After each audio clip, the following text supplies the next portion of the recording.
এত লোক এত কথা বলে, তবুও দেখো ফুকলি সুন্দরীর কিন্তু কোনো পরিবর্তন নেই। ওই অত বড় হলঘরটার মধ্যে ছ্যাঁচড়া ছ্যাঁচড়া করে পুরো চিৎকার জুড়ে দিয়েছে, যার কিন্তু কোনো প্রয়োজন নেই। বিন্দুমাত্র প্রয়োজন ছিল না ওইভাবে চিৎকার করার। দেখলাম তো কেউ এমন একজনকে দেখতে পেলাম না যে ওর কথায় কেউ রেসপন্স করছে বলে। তাহলে এগুলো কি কন্ট্রোভার্সি ছাড়া? ইচ্ছাকৃত ফুকলি সুন্দরী এইগুলো করে যাতে ওকে নিয়ে কন্ট্রোভার্সি হয়। ও নিজে চায় যাতে ওকে নিয়ে চর্চা মানুষে করে।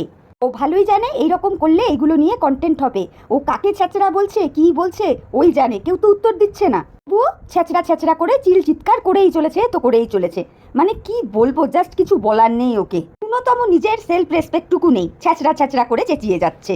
সব থেকে আশ্চর্যজনক বিষয় দেখো, ওটা একটা বিয়ে বাড়ি। সেখানে কিছু হোক না হোক মানুষজন একটু ভদ্রস্থ পোশাক পরে। সবাই ঠিকঠাক পোশাক পরলেও ওরা মা আর মেয়ে দুজনে নাইটি ছাড়া আর কিচ্ছু পোশাক খুঁজে পাইনি গো। একেবারে জাতীয় পোশাক আমি বলি না, ওটাই পরে নিয়েছে। কি বলবো এদেরকে। আচ্ছা বন্ধুরা, গরমে তো অনেকের বাড়িতেই বিয়ের অনুষ্ঠান হয়, মানছি যে প্রচুর গরম পড়েছে, গরমে ভারী শাড়ি পরা যাচ্ছে না, তাই বলে নাইটি? মানে আশ্চর্য। তাহলে বাকি মানুষগুলো সেজে গুজে পরিপাটি হয়ে রয়েছে কি করে? যত গরম একমাত্র ফুকলি সুন্দরী আর ফুকলি সুন্দরীর মায়েরই লাগছিল, যা বুঝলাম। এটা আবার নাকি ভিডিও করে। আরে বাবা, বিয়ে বাড়িতে ভিডিও করছিস, তার জন্য একটু সেজে গুজে থাকবি তো। মাটাও যেমনি অসভ্য, মেয়েটাও ঠিক তেমনি অসভ্য। মানে মাটা তো ট্রিমিন্ডাস অসভ্য, এটা আমিও বলবো। তার কারণ এদের কালচারটাই এরকম। তো আমরা দেখি না ফুকলি সুন্দরীর মা যখন তাদের বাড়িতে থাকে, মানে তার অরিজিনাল বাড়ির কথা বলছি, তখনও নাইটি পরে। বাইরে দুটো বিস্কুট কিনতে যায়, তখনও দেখি নাইটির ওপর হয় ওড়না নয় গামছা চাপিয়ে যায়। এদের কাছ থেকে আর কি আশা করা যায়? এটা একেবারে ট্র্যাডিশন করে ফেলেছে। ওই জন্য বিয়ে বাড়িতে এসেও এইরকম অসভ্যের মতন একটা পোশাক আশাক পরে রয়েছে। ফুকলি সুন্দরীর মাকে বলতে চাই, বয়সটা তো ভালোই হয়েছে, এই বয়সে গেছো বাপের বাড়ি, ভালো কথা, বিয়ে বাড়ি অ্যাটেন্ড করেছো। শাড়ি যদি নাও পরতে পারতে, একটা কুর্তি লেগিংস পরতে পারতে তো, নাকি সেইগুলোও নেই? নাইটি ছাড়া কি আর কোনো পোশাকই তোমাদের নেই? ছি ছি ছি ছি ছি ছি, কি দুরবস্থা তোমাদের, আমি সেটাই ভাবছি। আসলে কি বলতো বন্ধুরা, আমরা যতই বলি এই ফ্যামিলিটার কালচারটাই না একেবারে ওছা কালচার, জঘন্য কালচার, যারই প্রতিফলন আমরা প্রত্যেকটা সময় দেখতে পাই। এরা চায় এদেরকে নিয়ে যেন মানুষ চর্চা করে, কন্ট্রোভার্সি করে। এরা ইচ্ছাকৃত ওই জন্য এই সমস্তগুলো করে বেড়ায়। তারপরে দেখলাম ডিজে ডিজে করে চিৎকার জুড়ে দিয়েছে। ওর কথায় কেউ পাত্তা দিচ্ছিল বন্ধুরা? তোমরা তো দেখছিলে। তা বলি, হ্যাঁ রে ফুকলি সুন্দরী, তোর ওই চিৎকার করার মানেটা কি ছিল বলতো? ভদ্রভাবেও তো বলতে পারতিস যে এখানে রাত্রিবেলায় ডিজে হবে কি বউ ভাতের দিন ডিজে হবে। যেটা বলতে চাইছিলিস সেটা ভালো করেও বলতে পারতিস, আমরা সবাই আনন্দ করব, এই কথাগুলো না ভালোভাবেও বলা যেত। তা না করে ডিজে ডিজে ডিজে করে একেবারে চিৎকার জুড়ে দিয়েছে যত সব। তো চলো বন্ধুরা, ইন্ট্রোটা দিয়ে নিই। Hello friends, welcome back to my channel. আশা করি তোমরা প্রত্যেকে ভালো আছো, আমিও ভীষণ ভালো আছি। আমি মৌ চলে এলাম নতুন একটা ভিডিওর সাথে। সিরিয়াসলি আমি একটা জিনিস বুঝি না, ফুকলি সুন্দরীর গায়ের চামড়াটা কি দিয়ে তৈরি? গন্ডারের চামড়া দিয়ে তৈরি না অন্য কিছু দিয়ে? কারণ ওর কোনো কিছুতেই কোনো কিছু যায় আসে না। হ্যাঁ, এটা আমি বুঝি, মানুষজন ওকে নিয়ে এত বলেছে, এত চর্চিত হয়েছেও যে এখন আর ওর গায়ে কিছু লাগে না, কোনো কথাই লাগে না। সত্যিই ওর গায়ের চামড়াটা গন্ডারের চামড়া দিয়েই তৈরি মনে হয়। এত কথা পাবলিকের থেকে শুনেছে যে ওর শরীর থেকে লজ্জা ভয় ঘৃণা এই সবগুলোই একেবারেই উঠে গেছে। প্লাস ওকে যত যাই বলো না কেন, ওর গায়ে কিছুই লাগে না। বুঝতে পেরেছো তো? এক কথায় বলতে গেলে আমরা বাংলা ভাষায় বলি না ঘ্যাতা কথাটা, ও হয়ে গেছে ধ্যাতা। এত মানুষ যে ওকে নিয়ে এত কথা বলে, তার দরুন যে ও একটু চুপচাপ থাকবে, ধীর স্থির থাকবে, সেগুলো কিন্তু ওর মধ্যে নেই। ফুকলি সুন্দরী চিৎকার করছে, ছ্যাঁচড়া ছ্যাঁচড়া করে চেঁচাচ্ছে, এই সমস্ত করে না ও নিজেকে আরও ছ্যাঁচড়াতে নিজেই পরিণত করে ফেলছে। জাস্ট ওকে বলার কিচ্ছু নেই। এত লোক এত কিছু বলার পরেও না হলে ওই রকমভাবে কেউ নাইটি পরে ঘোরে? তোমরাই বলো বন্ধুরা, ঘোরে কি? শুধু মুখে ওর একটাই বুলি, গরম লাগছে গরম লাগছে গরম লাগছে। আমি প্রথমেই বললাম গরমের দিনের বিয়ে বাড়ি, গরমের দিনে তো গরম পড়বেই, এটা খুব স্বাভাবিক কথা। ন্যূনতম সেলফ রেসপেক্টটুকু নেই। আর ওটা একটা বিয়ে বাড়ি, যথারীতি লোক গ্যাদারিংও বেশি হবে, শোয়া ওঠা বসা থাকা সব কিছুর মধ্যেই একটু অ্যাডজাস্ট করতে হবে। ওই রকম গরম লাগছে বলে নাইটি পরে ঘুরে বেড়াচ্ছি, এটা করলে চলবে? সুতরাং গরম লাগাটা খুবই স্বাভাবিক একটা ব্যাপার। আরে ভাই, এটা জেনেই তো গেছিস বিয়ে বাড়ি। আর এই ফুকলি সুন্দরী আর ফুকলি সুন্দরীর মায়ের এমনই শরীরের অবস্থা চিন্তা করো, নাইটি বাদে যেই পোশাকই পরে তাতেই বলে এদের গরম লাগে। অদ্ভুত না? নাইটি পরলে গরম লাগে না, সেই জায়গায় চুড়িদার বা শাড়ি পরলে এত গরম লেগে যাবে? উরি বাপ রে বাপ। আর মাটাকেও খেয়াল করেছো তো বন্ধুরা? ফুকলি সুন্দরীর মাকে একটা বিয়ে বাড়িতে গেছে, সেখানে গিয়েও অসভ্যের মতো নাইটি পরে ঘোরাঘুরি করছে। মানে কি বলবো এদেরকে আর। একটা বিয়ে বাড়ি বলে কথা, কত বাইরের লোকজন রয়েছে, কত ঘরের লোকজন রয়েছে, সেইখানে এই দুটোকে দেখো, হতচ্ছাড়ি দুটোকে নাইটি পরে ঘুরঘুর ঘুরঘুর করছে। মানে সিরিয়াসলি কিছু বলার নেই রে তোদের মা বেটিকে। যাই হোক, অনেকেই বলছে যে ওর মাসি নাকি ওকে চড় মেরেছে, চিমটি কেটেছে, পরিষ্কার মুখের পরে বলে দিয়েছে যে এই সমস্ত ভিডিওতে আমাকে দেখাবি না। তো আমার এই ক্ষেত্রে দুটো জিনিস মনে হলো। এক হতে পারে ওই মাসি ক্যামেরা শাই মানুষ, ক্যামেরায় আসতে পছন্দ করেন না। অথবা উনি ফুকলি সুন্দরীর ক্যামেরায় আসতে চান না, দ্বিতীয়টা হওয়ারই চান্স বেশি। যা কেলোর কীর্তি ঘটিয়ে রেখেছে কি আর বলবো। আর ফুকলি সুন্দরী ততদিকই বলে যাচ্ছে যে না না আমি ভিডিওতে তোমাকে আনবোই আনবো, মানে একটা মজা মস্করার মতন ওরা করে যাচ্ছে। আরে ভাই, যে ক্যামেরায় আসতে চাইছে না তুই তাকে জোরই বা করছিস কেন? কোনো প্রয়োজন ছিল না জোর করার, তাই নয় কি? আচ্ছা, এই যে আমাদের অমাবস্যা দেবী, উনি কি একেবারে ক্যামেরায় ওস্তাদ ছিলেন নাকি? নিজের মেয়ে মানে ফুকলি সুন্দরী যবে থেকে ওনাদের বাড়িতে যায় বা রয়েছে, উনিও তখন চিন্তা করে দেখলেন যে হ্যাঁ, মেয়ের মুখ বেচে যদি আমি কিছু আয় ইনকাম করতে পারি, তবেই না গিয়ে উনি চ্যানেল খুললেন, খুলে ব্লগিং করেন। আর ওই তো ব্লগিংয়ের নমুনা, দেখতেই তো পাও। তা কী আর বলবো। তো যেই মাসিটি ক্যামেরা সাই, সে তো আর এইরকম তোদের মতন ক্যামেরা ফ্রেন্ডলি নয়, এটা তো তোরা বুঝতে পারছিস। সে যখন আসতে চাইছে না, তাকে জোরই বা তোরা করবি কেন? অনেকেই আছে ক্যামেরায় আসতে চায় না, সে যখন মুখের ওপর না করে দিচ্ছে যে আমাকে ভিডিওতে নিবি না, তারপরেও কেন বাপু তাকে ভিডিওতে নেওয়া? এগুলো তো ঠিক না। আসছে যেখানে দেখতে পাচ্ছি মুখের ওপরে ক্যামেরাটাকে হাত দিয়ে বন্ধ করে দিচ্ছে, এইগুলো আবার ফুকলি সুন্দরী ক্যামেরা করে দেখাচ্ছে। তো এইখান থেকেই তো কন্ট্রোভার্সির উৎপত্তি হবে। তোমরা যারা বলো না যে ওকে নিয়ে কন্ট্রোভার্সি হয়, ও নিজে চায় যে ওকে নিয়ে কন্ট্রোভার্সি যাতে মানুষ করে, ও সেই সুযোগগুলো করে দেয় এই ফুকলি সুন্দরী। তাহলে এই সমস্ত অবাঞ্ছিত পার্ট ওর ভিডিও থেকে কেটে কিন্তু বাদ দিয়ে দিতে পারতো, সেগুলো করেছে কি করেনি। এর থেকেই তো পরিষ্কার বোঝা যায় যে ফুকলি সুন্দরী চায় যাতে ওকে নিয়ে মানুষ চর্চা করে। এবার তোমরা হয়তো অনেকেই বলতে পারো সে তো মজা করে বলেছে। না গো, মজা করে নয়। ওর মাসি যেইভাবে ক্যামেরাটা হাত দিয়ে সরিয়ে দিল, তাতে পরিষ্কার বোঝা গেল যে সে যথেষ্টই বিরক্ত এবং একটু রাগান্বিত হয়েই বলেছে যে আমার ভিডিও করবি না। আমরাও সকলে ধানের চালের ভাত খাই, তো সুতরাং আমরাও সবটা দেখলে বুঝি। উনি পরিষ্কার বলে দিচ্ছেন ওনার ভালো লাগে না, উনি চাইছেন না ভিডিওতে আসতে, তবুও বুঝি না বাবা এদের কি মতিভ্রম হয় না কি হয়। এরপর আমরা কি দেখতে পেলাম বন্ধুরা, ফুকলি সুন্দরীর দাদা বৌদির বাইকে করে বাড়িতে এন্ট্রি হলো। তো তখন আমাদের ফুকলি সুন্দরী ফট করে কি মন্তব্যটা করলো, শুটকি। আচ্ছা, তোকে যদি ও তখন বলতো তুমি একটা ঢেপসি, কেমন লাগতো তোর শুনতে বলতো? বা তোকে যদি বলতো মুটকি, কিরকম লাগতো শুনতে তোর? এইগুলো কোনো কথা? তুই যেখানে ভিডিও করছিস ভালো করেই জানিস যে তোর ভিডিওটা আরও 10টা লোক দেখবে, সেই জায়গায় শুটকি শুটকি বলে যে তুই চিৎকারটা করলি, মানে ওই রকম যে কটাক্ষটা করলি, ওটা করার খুব জরুরি দরকার ছিল কি? আসলে তুই চাস যাতে তোকে নিয়ে মানুষ চর্চা করে তোর ব্যবহারগুলো দেখে, বুঝতে পেরেছিস ফুকলি সুন্দরী? বলি হ্যাঁ রে ফুকলি সুন্দরী, হদল কুতকুতের বউ যে, সেও তো অনেকটা রোগা। কেউ রোগা অনেক ক্ষেত্রেই হয়, বিয়ের পরে এরকম কম বয়সে বিয়ে যাদের হয় তারা একটু রোগা পাতলাই থাকে, আস্তে ধীরে তারপরে শরীর স্বাস্থ্য হয়। তার উপরে তোর রীতা বৌদিকেও তো দেখছি, সেও তো রোগা পাতলাই। তাহলে এমনি তুই ইয়ার্কি ফাজলামো মারছিস ঠিক আছে, কিন্তু যে কিনা নতুন বউ তার বেলায় তার সাথে তো তোর ভালো করে এখন অব্দি আলাপ পরিচয় পর্যন্ত হয়নি, অথচ তুই শুটকি শুটকি করে বলে যাচ্ছিস। আশ্চর্য, তোর কথাবার্তা দিনকে দিন এতটা ওচায়েস্ট হয়ে যাচ্ছে না যে বলার মতন কোনো ভাষা আমি খুঁজে পাচ্ছি না, বুঝতে পেরেছিস তো? কোথায় কখন কাকে কি বলতে হয় তোর ওই সমস্ত বোধগুলোই নেই। এই সমস্ত বোধ থাকার জন্যও না পেটে ন্যূনতম শিক্ষার দরকার হয়, যেই শিক্ষাটা তোর নেই, বুঝতে পেরেছিস ফুকলি সুন্দরী? এমনটা তো হতেই পারে যে তোর বৌদির বাপের বাড়ির লোক তোর ভিডিওগুলো সামনাসামনি দেখলো, আর তার মধ্যে তুই ওই রকম শুটকি শুটকি করে চিৎকার করে যাচ্ছিলিস, কেন করলি এগুলো? এরপরে বন্ধুরা তোমরা কি দেখতে পেলে যে বাইক নিয়ে নতুন বৌবর এন্ট্রি করছে। এই জিনিসটা না এখন চল হয়েছে, বুঝতে পেরেছো তো? মানে একটা নির্দিষ্ট স্থান অবধি গাড়ি করে আসে, তারপরে গাড়ি থেকে বাড়ি অবধি বাইকে করে আসে। অনেকে যেমন দেখবে ঘোড়ায় চেপে যায়, এরকম অনেক রকমের হয়। তো সেই রকমটাই আমরা দেখতে পেলাম যে বাইকে করে নতুন বউয়ের এন্ট্রি হলো। যাই হোক, মোটামুটি দেখে যা বুঝলাম যে ওদের বাড়িতে সবই হচ্ছে, বাইকে করে নতুন বৌবরের এন্ট্রিও হচ্ছে, আবার ডিজেও হচ্ছে, হল ভাড়া করে বিয়ের ব্যবস্থা করা, মোটামুটি সবই হচ্ছে। সেইখানে একমাত্র ফুকলি সুন্দরী এবং ফুকলি সুন্দরীর মা নাইটি পরে ঘোরাঘুরি করছে। মানে কি বলবো, একেবারে বেমানান একটা বিয়ে বাড়ি বলে কথা। আচ্ছা তোমরাই বলো তো বন্ধুরা, তোমরা যখন কোনো বিয়ে বাড়ি অনুষ্ঠানে যাও বা নিজেদের বাড়িতে বিয়ের অনুষ্ঠান থাকে, তোমরা সারাটা দিন কি নাইটি পরে কাটিয়ে দাও? আমার তো মনে হয় দাও না। কিন্তু এই ফুকলি রানী আর ফুকলি রানীর মাকে দেখতে পাচ্ছি অল টাইম নাইটি পরে ঘোরাঘুরি করছে। যতই হোক একটা বিয়ে বাড়ি বলে কথা। আরে ভাই, শাড়ি নাই বা পরতে পারলি, চুড়িদার, লেগিংস দিয়ে কুর্তি, তারপরে আরও কত রকমের পোশাক আছে, সেগুলোও তো পরা যেতে পারতো, তাই নয় কি বন্ধুরা? তোমরাই বলো তো। আর গরমের দিনে গরম পড়বে, এটা খুব স্বাভাবিক, শীতকালে শীত পড়বে, এগুলো তো খুব স্বাভাবিক ব্যাপার, তাই না?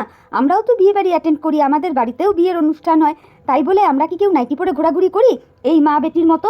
আশ্চর্য, সত্যি এদের বলার কিছু নেই। পাড়ার লোকেরাও যখন নতুন বউ দেখতে আসে না, অ্যাটলিস্ট একটা লেগিংস কুর্তি পরে আসে, শাড়ি নাই বা পড়ুক, কিন্তু নাইটি পরে অন্তত কাউকে আসতেও দেখিনি। আর আমরা কখনো এইভাবে কারো বাড়ির বউ দেখতেও যাইনি। আর এদের দেখো, মামা বাড়ি একটা বিয়ে বাড়ির অনুষ্ঠানে গেছে, নাইটিগুলোই পরতে হবে, এত দূর অবস্থা, কি বলবো আর। এইবার তোমরা অনেকেই বলতে পারো যে তোমরাও তো নাইটি পরে ভিডিও করো। হ্যাঁ, আমরাও বাড়িতে যখন থাকি নাইটি পরে ভিডিও করি, কিন্তু নাইটি পরে উছলকুদো করি না, আর লোকের বাড়িও যাই না, এক জায়গায় বসে ভিডিও করি, তাও গায়ে একখানা ওড়না থাকে। যাই হোক, তারপরে বন্ধুরা আমরা কি দেখতে পেলাম, ওর সেই নেকু ষষ্ঠীপানা, মানে ওই বাচ্চাপনা ভাব, তত করে কথা বলছে, এক কোনায় বসে ভিডিও করছে, শুধু ক্যামেরাটা এদিক ওদিক করছে, ব্যাস ওই অবধি। ওর ক্যামেরায় যে কেউ স্বতঃস্ফূর্তভাবে এসে কিছু বলছে তেমনটা কিন্তু নয়, মানে ওর কথায় কেউ জাস্ট পাত্তাই দিচ্ছে না, পাত্তাই পাচ্ছে না ও, তবুও ও ওর কাজ করেই যাচ্ছে। এইখান থেকেই বোঝা যায় যে ওর গায়ের চামড়াটা না অতিরিক্ত মোটা, মানে যার যা খুশি করুক আমি আমার কাজ করে যাবো, এরকম একটা ব্যাপার আর কি। আর ওকে আমরা এতদিন ধরে মানে খুব বাচ্চা বাচ্চা বাচ্চা বাচ্চা বলে এসেছি, তো ও এখন নিজেকে সত্যিই মনে হয় বাচ্চা ভাবতে শুরু করে দিয়েছে। না রে না ফুকলি সুন্দরী, তুই আর বাচ্চা নোস, তুই চৌবাচ্চা হয়ে গেছিস, তোর মুখে এখন আর ওই তো করে কথা বলা মানায় না, বুঝলি তো? ওই জন্যই তো কারো কাছেই পাত্তা পাচ্ছিলিস না। ছি। রুনাদি যেমন বললো আমিও সেই একই কথাই বলবো, ব্লগিং অনেক ধরনের হয়, যে তুমি ভিডিও ক্যাপচার করছো সেই সময় সকলে এসে তোমার ক্যামেরায় সঙ্গ দিচ্ছে, কথা বলছে, সেটা এক ধরনের ব্লগিং। আর ফুকলি সুন্দরী যেটা করছে সেটা কি, জাস্ট ওকে করতে হবে ভিডিও, সেই হিসেবেও করছে, তার দ্বারা যত মানুষকে দেখানো যায় ততটুকুই, এবং তারা কেউ কমফোর্টেবল নয় ক্যামেরায় আসার জন্য, কিন্তু ফুকলি সুন্দরী তবুও জোর করে করে ভিডিও করছে, কারণ ওকে কন্টেন্টের জন্য ভিডিও করতেই হবে, কিছু করার নেই। ও মামাবাড়িতে এই বিয়েবাড়ির অনুষ্ঠানটাতে গিয়েছেই কন্টেন্ট করার জন্যে, একদম এটা মানে পরিষ্কার কথা। ও নিজেকে যতই দেখাবার চেষ্টা করুক না কেন ভিউয়ার্সদের সামনে যে ও সকলের সঙ্গে মিলেমিশে আছে, ও একেবারে দারুণ ট্রিট পাচ্ছে ওর মামাবাড়ির তরফ থেকে, তা কিন্তু নয় বন্ধুরা। ও যে খানিকটা একঘরে টাইপের হয়ে গেছে এটা পরিষ্কার বোঝা যাচ্ছে। দেখলাম তোর মামি যে দুধে আলতার কাপড় নিয়ে গেল, একটা কথাও বলতে শুনলে ওর সাথে ওর মামিকে? ও ওর মতোই হই হুল্লোড় করে যাচ্ছে, যেখানে কেউ ওকে পাত্তা দিচ্ছে না। মানে কি বলবো আর, তোমরাই বলো না বন্ধুরা, একটা বিয়েবাড়ির ব্লগ যেমন হয় তেমন ব্লগ কি ও করতে পেরেছে? করবে কি করে? সেই স্বতঃস্ফূর্ততাটা তো নেই ওর সাথে, তো সেইভাবে কেউ মেলামেশাই করছে না, মানে একটু দূরত্ব মেনটেন করে চলছে। আর পরিষ্কার আমরা দেখতে পাচ্ছি তো কোনো আত্মীয় স্বজনই সেইভাবে ওর সাথে কথাবার্তা বলছে না, ও যতই হই হুল্লোড় চিৎকার করুক না কেন, পরিষ্কার এগুলো তো দেখতে পাচ্ছি যে ওকে সকলে একটু অ্যাভয়েড করছে। তাও দেখো ওর বিন্দু মাত্র লজ্জা নেই, কিন্তু ও হ্যাঁ হ্যাঁ হ্যাঁ হি হি করে যাচ্ছে। কখনো দেখতে পাচ্ছি নাইটি পরে ফুচকা খেতে চলে যাচ্ছে, কখনো দেখতে পাচ্ছি নাইটি পরে কচুরি খেতে চলে যাচ্ছে। আরে কে ভাই বিয়ে বাড়িতে নাইটি পরে কচুরি ফুচকা এই সমস্ত খেতে যায়? আরে ভাই বিয়ে বাড়িতে যা খাবার দাবার হয় মানুষ তো সেইগুলোই খায় নাকি? কিরকমই একটা অদ্ভুত আচরণ করছে যেন ফুকলি সুন্দরী, আর যেটা যথেষ্টই দৃষ্টিকটু লাগছে দেখতে, শুধু হা হা হা হা হি হি হি হো হো হো এই করে যাচ্ছে। আর ও এই জিনিসগুলো ইচ্ছাকৃত করেই করে, যাতে ওকে নিয়ে মানুষ চর্চা করে, মানুষকে বলার সুযোগ ওই করে দেয়। গরম লাগছে মানলাম, শাড়ি পরতে পারেনি মানলাম, চুড়িদার টুড়িদার তো পরতে পারতো, ন্যূনতম পোশাক আশাকটা তো মানুষ ভদ্রস্ত পরে নাকি? কত কিছুই তো কিনে নিয়ে গেল, এমন তো নয় যে ওর পোশাকের অভাব, যথেষ্টই তো পোশাক আশাক নিয়েই গেছে। তো ওইগুলো কি করতে নিয়ে গেছিল? মুখ দেখাতে? সেই জায়গায় আমরা কি দেখতে পাচ্ছি, গরমের দোহাই দিয়ে মা বেটিতে মিলে সারাক্ষণ নাইটি পরে ঘোরাঘুরি করছে। আশ্চর্য। ফুকলি সুন্দরী না হয় নাইটি পরে ঘুরছিল, ফুকলি সুন্দরীর মা কেমন, অর্থাৎ অমাবস্যা দেবী আসছি ওনাকে নিয়ে, তবে ওনার তো উচিত ছিল একটা শাড়ি পরার। যদি উনি শাড়ি নাও পরতে পারতেন, একটা লেগিংস কুর্তি পরতেন। ওনার কি এতটুকু চক্ষু লজ্জা বোধ নেই? নেই বলেই তো ওই জন্য নাইটি পরে ঘুরে বেড়াচ্ছে। আর বন্ধুরা তোমরাও এটা জেনে রাখো, ফুকলি সুন্দরী না ইচ্ছাকৃতভাবে এইভাবে ভিডিও করছে, যাতে ওকে নিয়ে কন্ট্রোভার্সি হয়, ও চায় যে ওকে নিয়ে কন্ট্রোভার্সি হোক। যাই হোক, এবার একটু অমাবস্যা দেবীর কথা বলি। উরি বাপ রে বাপ, উনি তো আবার প্রকৃতি প্রেমী, নিজের বাড়ির ছাদ বাগান দেখান, অমুক গাছ তমুক গাছ, মানে যেগুলো উনি ওনার বাড়িতে করেন সেইগুলো আবার দেখতে পাচ্ছি এখানে এসেও করছেন। এখানেও ছাদে উঠেছেন, আম গাছে আম দেখে বলছেন বাবা কত আম হয়ে আছে, এরা কি আম পারে না, এরা কি আম খায় না? লাইক সিরিয়াসলি, মানে কি বলবো আর, এমন ভাব দেখাচ্ছিলেন অমাবস্যা দেবী যেন মনে হচ্ছিল যে পৃথিবীর কেউ কোনোদিন কখনো আম গাছ দেখেনি, আম কিরকম হয় কেউ চেনে না। আশ্চর্য লাগে, এরা কিরকম যেন একটা অদ্ভুত ধরনের। তারপরে যে দিদিটার বাড়ি যাচ্ছিল ওরা, সেই দিদিটার বাড়িটাও তো কত সুন্দর, সেই বাড়িটাও তো একটু ঘুরিয়ে ঘাড়িয়ে আমাদেরকে দেখাতে পারতো না, ওইগুলো দেখাবে না, ওদের খালি ছ্যাবলামো মারা হাই, আর এছাড়া আর কিচ্ছু নেই। এবার জানি না বৌভাতের আমরা কি ভিডিও দেখতে পারবো। যাই হোক, তবে দেখলাম ওর দাদার বউকে একজন কোলে তুলে নিয়ে চলে গেল, রোগা শরীর তো সেই কারণেই এর ভেতর নিয়ে চলে গেল, সেটাও দেখলাম। তারপরে দেখলাম দৌড় ধরা, ওইখানটাতেও 1 টাকা করে দিবি, 1 টাকা করে দিবি, ওইখানেও ফুকলি সুন্দরীর সেই একই ছ্যাবলামি, ওর কথায় কিন্তু কেউ পাত্তা দিচ্ছে না, তবুও ও চিৎকার করেই যাচ্ছে 1 টাকা করে দিবি, 1 টাকা করে দিবি। এগুলো কি? বউ নিয়ে আসার পর দৌড় ধরা, বাসর রাতে দৌড় ধরা, মানে বাসর রাত জাগা যেটাকে বলে, এইগুলো এক একটা আনন্দ। সেখানে তুই দেখতে পাচ্ছিস তোকে কেউ পাত্তা দিচ্ছে না, তুই কেন এরকম ছ্যাবলাপনা করছিস বুঝতে পারছি না। আশ্চর্য রকমের দিদিগিরি ফলাতে চেষ্টা করছিস কিন্তু পাত্তা পাচ্ছিস না, তোর একটুকু লজ্জা লাগছে না যে তোকে কেউ পাত্তা দিচ্ছে না? যে ফুকলি সুন্দরী যেহেতু ভিডিও করছে, এটাই স্বাভাবিক যে ফুকলি সুন্দরীকে আমরা ততটা ফ্রন্টে দেখতে পাবো না, কিন্তু ও দূরের থেকে ভিডিও করছে সেটাও বুঝতে পারছি, যার কারণেই ও সবাইকে দেখাবার চেষ্টা করছে। কিন্তু ওকে ওর মুখ দিয়ে বলচালগুলো মারতেই হবে, 1 টাকা করে দিবি, 1 টাকা করে দিবি। তোমরা বন্ধুরা বলো তো, ও এই যে মন্তব্যগুলো পাস করছে, একজনও কি ওর কোনো কথায় কোনো রেসপন্স করেছে? তবুও ওকে করতেই হবে, ওর এই দিদিগিরিগুলো হাম্বড়িয়া ভাবগুলো দেখাতেই হবে। এতটা নির্লজ্জ বেহায়া একটা মেয়ে ও। ও গেছেটা কি করতে বিয়ে বাড়িতে? কন্টেন্ট করবার জন্যে, তো কন্টেন্টটা অন্তত তুই ভালো করে কর। আমরা তো দেখতেই পাচ্ছি যে তোর সঙ্গে কেউ মিশছে না, ভালো করে কথা বলছে না, তারপরেও মানে কি আশ্চর্য। হ্যাঁ, ওই যেটুকু দেখলাম ওই দিদিটার সাথে কথাবার্তা বলছে, তুই কাতলা মাছ, এই মাছ, ওই মাছ, মানে ছ্যাবলামোর এক শেষ, ছ্যাবলামো টু দি পাওয়ার ইনফিনিটি যাকে বলে, ও সেই কাজই করছে। রুনাদি যেমন বললো আমিও তেমনটাই বললাম, কেন কি সত্যিই তো তাই তো করছে ওখানে গিয়ে। ছ্যাবলামি ছাড়া ওর এই ভিডিওগুলোতে আছেটা কি? কিচ্ছু নেই, নাথিং। একটা বিয়েবাড়ির যে সুন্দর করে ব্লগিং হয় সেটাও তো ও করতে পারেনি, ওকে কেউ পুছেই দেখছে না, ওর এমনই হালাত খারাপ। তুই কাতলা মাছ, আমি এই মাছ, মানে জাস্ট ছ্যাবলামোপূর্ণ কথাবার্তা।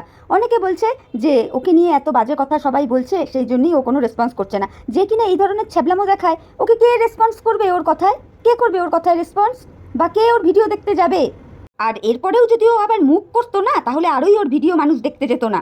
ও যেরকম জিনিসপত্রগুলো দেখাচ্ছে সেইগুলো দেখেই না মানুষ বলছে, তাই না? এটা তো খুব স্বাভাবিক কথা। ও মুখ করে না বলেই এখন অবধি ওর ভিডিওতে ভিউজ হয়। ও তো ইচ্ছে করে ছ্যাচড়ামো করে ছ্যাচড়া ছ্যাচড়া বলে ভিউয়ার্সদের দেখাচ্ছে, তাহলে ওকে মানুষ বলবে না তো কাকে বলবে? তোমরাই বলো তো বন্ধুরা। বিয়ে বাড়িতে কারোর গরম লাগে না, বিয়ে বাড়িতে কারোর কষ্ট হয় না, ওর একার গরম লাগছে, ওর একার কষ্ট হচ্ছে, ওই জন্য ও নাইটি পরে ঘোরাঘুরি করছে। আরে ভাই, মানছি যে শাড়ি নাইবা পরলো, একটা ন্যূনতম চুড়িদার তো পরা যায় নাকি? আমাদের মতন মধ্যবিত্ত ঘরে আমরা কিন্তু শাড়িই পরি, বিয়েবাড়ি মানেই বেশ সুন্দর করে একটু সাজবো গুজবো, হালকা ফুলকা শাড়ি পরবো, গরমের দিন হলে চেষ্টা করি শাড়ি পরতে। যদি শাড়ি না পরতে পারি তাহলে চুড়িদার আছে, লেগিংস কুর্তি আছে, ওইগুলো পরি। তো ওর কপালে কি ওইগুলোও জোটেনি কিছু? তাহলে ওকে লোকে বলবে না তো আর কাকে বলবে, তাই না? সারাক্ষণ দেখতে পাচ্ছি নাইটি পরে ঘুরে বেড়াচ্ছে, কি বলবে বলো তো এদেরকে? এদের রুচি একেবারে বিকৃত টাইপের রুচি। আর আগেই তো বললাম যে মাটারও কোনো সেন্স নেই, আশা থেকেই দেখতে পাচ্ছি উনিও একেবারে নাইটি পরে ঘুরে বেড়াচ্ছেন। সিরিয়াসলি এদেরকে নিয়ে বলার মতন না, আর আমার রুচিতেও আসছে না, আর ভাষাও খুঁজে পাচ্ছি না, সত্যি বলছি বন্ধুরা। এক কথায় বলতে গেলে জাস্ট বিরক্ত বোধ হচ্ছে। সিরিয়াসলি এটা মাথায় ঢুকছে না, এরা অ্যাকচুয়ালি করতে চাইছেটা কি? এত লোক এত কথা বলছে, তারপরেও সেই ছ্যাবলামো, কোনো একটা সিরিয়াসনেস বোধ নেই। একটা ভিডিও করছিস যখন, এটা তো তোর কাজ, সেই কাজটা তো অন্তত সিরিয়াসভাবে করবি, সেইগুলো কিছু নেই, খালি ছ্যাবলামো মেরে যাচ্ছিস। কি বলবো রে তোকে আর, ফুকলি সুন্দরী, যেমন তুই তেমন তোর মা। তোর এই বিয়ে বাড়ির ভিডিওগুলোতে তোর ছ্যাবলামো ছাড়া আর কিচ্ছু দেখতে পাচ্ছি না, বিশ্বাস কর।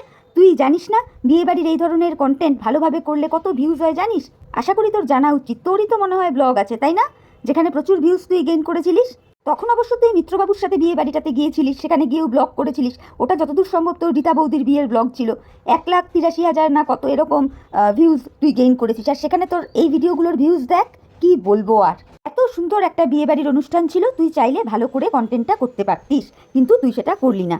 অবাধ্যতার চরম সীমায় তুই পৌঁছে গেছিস। তোর যে তোর ভিউয়ার্সদের প্রতি কোনো লাইবিলিটিস নেই সেটা পরিষ্কার তুই বুঝিয়ে দিচ্ছিস। না হলে তোকে মানুষ এত বলে, একটু হলেও মানুষ পরিবর্তন হয়, তোর মধ্যে কোনো পরিবর্তন নেই। তুই এতটাই তোর চামড়াটাকে গন্ডারের চামড়ায় পরিণত করে ফেলেছিস। যাই হোক, আমার আর বলার কিছু নেই, ভিডিওটা আমি এখানেই রাখবো বন্ধুরা। তোমরা আমার কথাগুলো শুনে দেখো যে আমার কথায় যুক্তি আছে কি নেই। তোমরা তোমাদের মূল্যবান মতামত আমার কমেন্ট বক্সে জানিও। আর ভিডিওটা শুনে ভালো লাগলে অবশ্যই লাইক, কমেন্ট, শেয়ার, সাবস্ক্রাইব করে আমার চ্যানেলের পাশে থেকো। তাহলে চলো, এখনকার মতো আমি বিদায় নিচ্ছি, নতুন একটা ভিডিওর সাথে আবার দেখা হয়ে যাবে। ততক্ষণ প্রত্যেকে ভালো থেকো, সুস্থ থেকো, সাবধানে থেকো। Tata, bye, love you all.